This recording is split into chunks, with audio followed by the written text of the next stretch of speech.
Four some polynomials p of x. ഇപ്പോൾ first ക്വസ്റ്റിൻ്റെ graph എക്സിനെ എവിടെ കട്ട് ചെയ്യുന്നു, എക്സിൻ്റെ വാല്യൂ കിട്ടുന്നത് എവിടെ.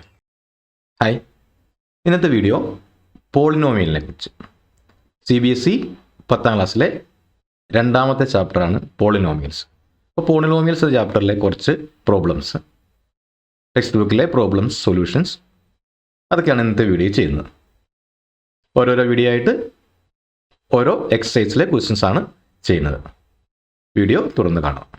First question, the graphs of y is equal to p of x are given in the figure. For some polynomials p of x, find the number of zeros of p of x in each case. ഇത് exercise 2.1 question ആണ്. 2.1 ഒരു ക്വസ്റ്റ്യനേ ഉള്ളൂ. ഇതിൽ തന്നെ 6 ഗ്രാഫുകൾ തന്നിട്ടുണ്ട്. അപ്പോൾ നമുക്ക് ഓരോന്നായിട്ട് ചെയ്ത് നോക്കാം. ഇവിടെ കണ്ടുപിടിക്കേണ്ടത് find the number of zeros of P of x. ഇപ്പോൾ ഫസ്റ്റ് ക്വസ്റ്റിൻ്റെ ഗ്രാഫ് ഇതാണ്. എക്സ് ആക്സിൽ ഒരു പോയിന്റിൽ പോലും ഈ ഗ്രാഫ് കട്ട് ചെയ്യുന്നില്ല, ഇൻ്റർസെക്റ്റ് ചെയ്യുന്നില്ല. അതുകൊണ്ട് തന്നെ ഇവിടെ നമുക്ക് സീറോസ് ഉണ്ടാവില്ല. The graph does not intersect the x axis, therefore there is no zero in this graph. ഈ നെക്സ്റ്റ് ഗ്രാഫ് നോക്കാം. ഇവിടെ ഈ ഗ്രാഫ് നമുക്ക് നമ്പർ ഓഫ് സീറോസ് വേണ്ടപ്പം എക്സ് ആക്സിനെ എവിടെ കട്ട് ചെയ്യുന്നു, എക്സിൻ്റെ വാല്യൂ കിട്ടുന്നത് എവിടെ. ഇവിടെ ഇപ്പോൾ എക്സ് ആക്സിനെ കട്ട് ചെയ്യുന്ന ഒരു പോയിന്റ് മാത്രമേ ഉള്ളൂ. ഇവിടെയുള്ള ഈ പോയിന്റിലാണ് എക്സ് ആക്സിനെ കട്ട് ചെയ്യുന്നത്. അതുകൊണ്ട് ഇവിടെ നമ്പർ ഓഫ് സീറോസ് 1.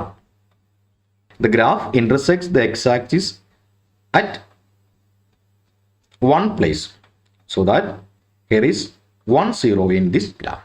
നെക്സ്റ്റ് ക്വസ്റ്റ്യനിൽ ഇവിടെ ഒരു പോയിന്റിൽ കട്ട് ചെയ്യുന്നുണ്ട് എക്സ് ആക്സിനെ. അടുത്ത പോയിന്റ് ഇവിടെയുണ്ട്, അടുത്ത പോയിന്റ് ഇവിടെയുണ്ട്. അപ്പോൾ 3 പോയിന്റ്സിൽ ഇവിടെ എക്സ് ആക്സിനെ കട്ട് ചെയ്യുന്നുണ്ട്. അപ്പോൾ നമ്പർ ഓഫ് സീറോസ് ഇവിടെ 3 ആയിരിക്കും. The graph intersects the x axis at 3 places, so that there are 3 zeros in this graph. ഇവിടെ ഗ്രാഫിൽ നോക്കുക, ഇവിടെ ഒരു പോയിന്റ്, അതുപോലെ ഇവിടെ ഒരു പോയിന്റ്. എക്സ് ആക്സിനെ കട്ട് ചെയ്യുന്ന 2 പോയിന്റ്സ് ആണുള്ളത്. അതുകൊണ്ട് തന്നെ ഇവിടെ നമുക്ക് 2 സീറോസ് ഉണ്ടാവും. The graph intersects the x-axis at 2 places, so that there are 2 zeros in this graph. ഇവിടെയും ഗ്രാഫിൽ നോക്കുക, എക്സ് ആക്സിനെ കട്ട് ചെയ്യുന്ന പോയിന്റ് ഇവിടെ ഒരു പോയിന്റിൽ കട്ട് ചെയ്യുന്നുണ്ട്, ഇവിടെ ഒരു പോയിന്റ് ഉണ്ട്. വൈ ആക്സ് നമ്മൾ നോക്കുന്നില്ല, എക്സ് ആക്സ് മാത്രമാണ് നോക്കുന്നത്. 2 പോയിന്റായി, ഇവിടെ ഒരു പോയിന്റ്, 3 പോയിന്റായി, ഇവിടെ ഒരു പോയിന്റിലുണ്ട്. അപ്പോൾ 4 പോയിന്റായി. അപ്പോൾ ഇവിടെ എക്സ് ആക്സിനെ 4 പോയിന്റിൽ കട്ട് ചെയ്യുന്നുണ്ട്.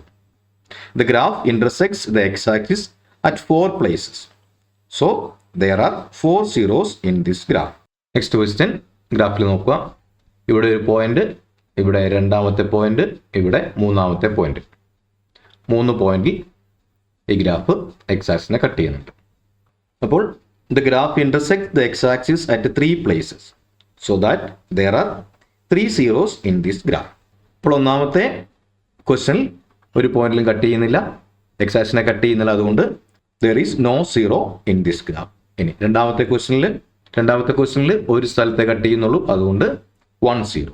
മൂന്നാമത്തെ ക്വസ്റ്റ്യനിൽ 1 2 3 സ്ഥലത്ത് കട്ട് ചെയ്യുന്നുണ്ട്, അതുകൊണ്ട് 3 zeros. നാലാമത്തെ ക്വസ്റ്റ്യനിൽ 2 സ്ഥലത്ത് കട്ട് ചെയ്യുന്നുണ്ട്, അതുകൊണ്ട് 2 0. അഞ്ചാമത്തെ ക്വസ്റ്റ്യനിൽ 1 2 3 4 സ്ഥലത്ത് കട്ട് ചെയ്യുന്നുണ്ട്, അതുകൊണ്ട് 4 zeros.